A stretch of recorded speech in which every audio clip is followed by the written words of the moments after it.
అందరికీ నమస్తే అండి. వెల్కమ్ బ్యాక్ మాధురాలి. ఈరోజు నేను హోటల్ స్టైల్లో చిట్టి చిట్టి పునుగులు వేస్తానండి. ఏమేమి కావాలో చూపిస్తానండి. దోసల పిండి అండి ఇది. దోసల పిండి దాంట్లో కొంచెం శనగపిండి కలిపాను నేను. ఇదిగోండి కొద్దిగా ఉప్పు, కొంచెం వంట సోడా వేస్తాను, కొద్దిగా జీలకర్ర, ఇదిగోండి పచ్చిమిర్చి, కరివేపాకు, ఉల్లిపాయలు అండ్ కొత్తిమీర మొత్తం వేసి కలుపుతాను.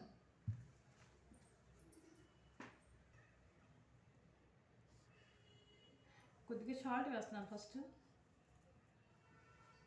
వంట సోడా కొద్దిగా వేస్తున్నాను, ఒక పించ్ అంతే సరిపోతుంది. అది కొద్దిగా జీలకర్ర, ఇంకొంచెం పచ్చిమిర్చి, కరివేపాకు, కొత్తిమీర, ఉల్లిపాయలు మొత్తం వేసి బాగా కలిపామనుకోండి చాలా సాఫ్ట్గా ఉంటుంది పిండి. అది దోసల పిండి అండి.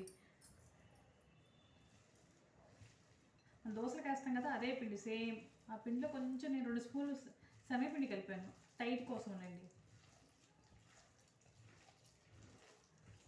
ఉప్పు చూసుకుందాం మళ్ళీ.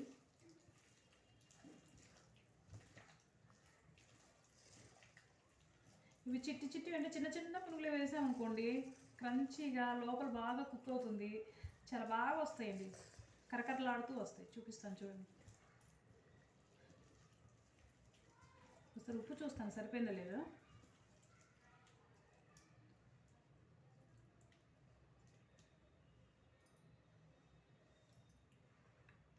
ఇంకొంచెం పడుతుందండి,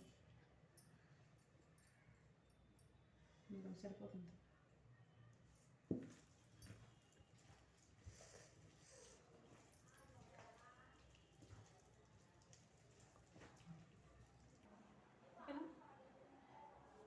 ఆయిల్ వేడెక్కుతుందండి.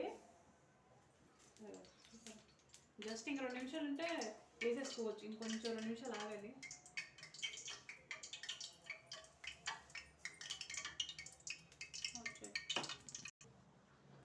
ఆయిల్ వీటెక్కిందండి, వేస్తున్నాను. చిట్టి చిట్టి పునుగులు అన్నా కదండి, హోటల్ స్టైల్ ఇది చిన్నవి, అంతంత వేసుకుంటే సరిపోతుంది.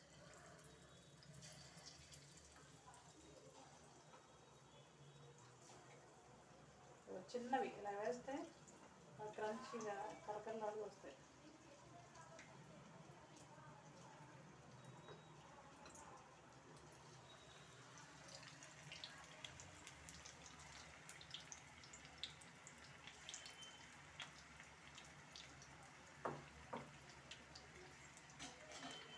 ఇవ్వండి వేగా ఇంకా తీస్తున్నాను.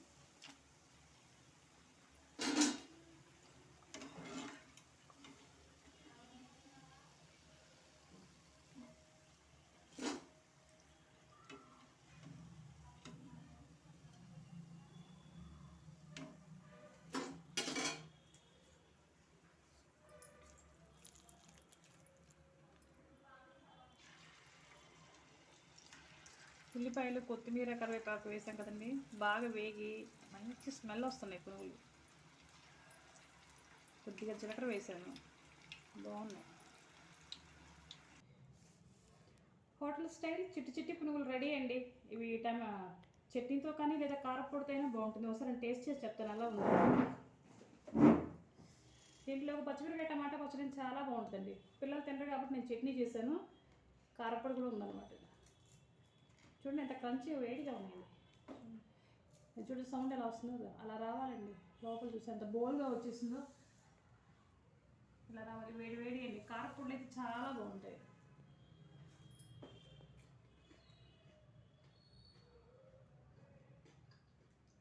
కరెక్ట్గా సరిపోయాయండి అన్నీ.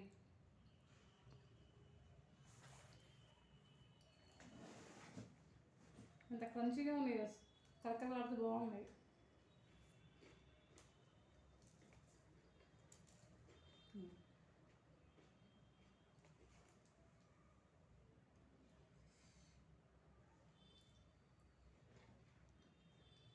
చట్నీతో కూడా బాగున్నాయండి. కొబ్బరి చట్నీ కదా, చాలా బాగుంది. చట్నీతో కూడా చాలా బాగున్నాయండి. మీకు నచ్చితే లైక్ చేయండి, షేర్ చేయండి, సబ్స్క్రైబ్ చేయండి. బాయ్ అండి.